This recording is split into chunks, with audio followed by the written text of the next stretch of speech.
Olá, fãs da velocidade! Bem-vindos a mais um vídeo do nosso canal. Hoje teremos um vídeo longo, com declarações assustadoras dos chefões da FIA no ano de 2008.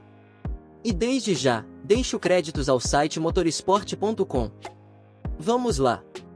A revelação de Felipe Massa de que ele busca entender se há uma forma legal de impugnar o título de 2008 da Fórmula 1, abriu novamente a controvérsia em torno do Crashgate no GP de Singapura daquele ano. A decisão de Massa foi tomada com base em comentários recentes do ex-chefão da F1 Bernie Ecclestone sobre as consequências da batida proposital de Nelsinho Piquet na etapa de Marina Bay, que terminou com a vitória de Fernando Alonso. Em entrevista com o F1 Insider no mês passado, Ecclestone disse: "Queríamos proteger o esporte de um escândalo gigante. É por isso que eu usei da lábia para persuadir meu ex-piloto Nelson Piquet para manter a situação calma naquele momento." Continua.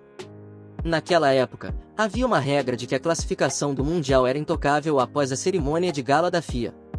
Então Hamilton recebeu o troféu e tudo estava bem. Tínhamos informações suficientes para investigar o caso. Segundo o estatuto, deveríamos ter cancelado o GP de Singapura pelas condições. Os comentários de Ecclestone apontam para um possível acobertamento do caso como forma de proteger a F1 de comentários negativos, suficientes para Massa sentir a necessidade de levar isso adiante. O brasileiro tem toda a razão de se sentir irritado. Se a FIA sabia disso ainda em 2008, quando o resultado poderia ter sido modificado, por que nada foi feito imediatamente? Boa parte dessa resposta foi caçada há alguns anos, quando Mosley e o ex-diretor de provas da F1, Charlie Whiting, foram entrevistados para o documentário Mosley, It's Complicated, lançado em 2021. Apesar de parte dessa conversa não ter entrado na versão final, o motorsport.com teve acesso às entrevistas completas à época, confirmando quando que a FIA descobriu o caso, e por que nada foi feito. A revelação de que Nelsinho havia batido deliberadamente no GP de Singapura de 2008 foi feita a Whiting no Brasil naquele mesmo ano, palco da final entre Massa e Hamilton. Whiting, que morreu em 2019, explicou: "Haviam algumas teorias da conspiração após o GP, mas nada concreto. Mas foi no Brasil. Eu estava falando com Nelson Piquet. Eu fui seu mecânico por anos, e seguimos bons amigos. Ele veio ao meu escritório e estávamos conversando. Aí, de repente, ele fechou a porta. Ele colocou seu pé diante da porta, para que ninguém pudesse abrir, e me disse o que aconteceu em Singapura.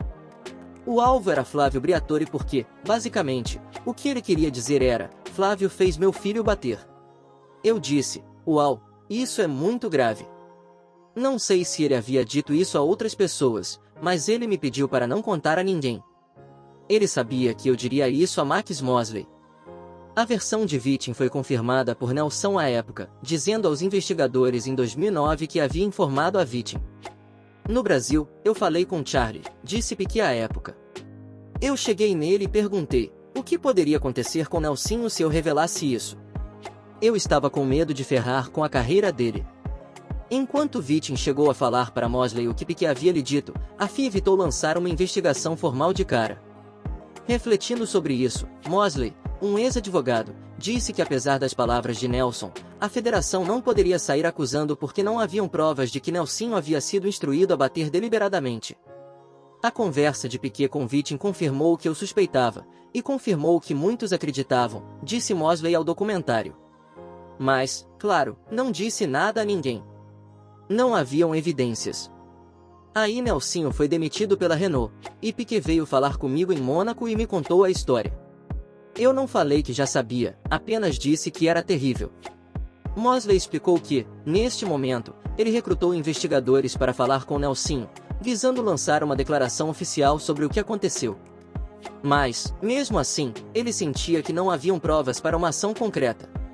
Tínhamos a declaração assinada por ele.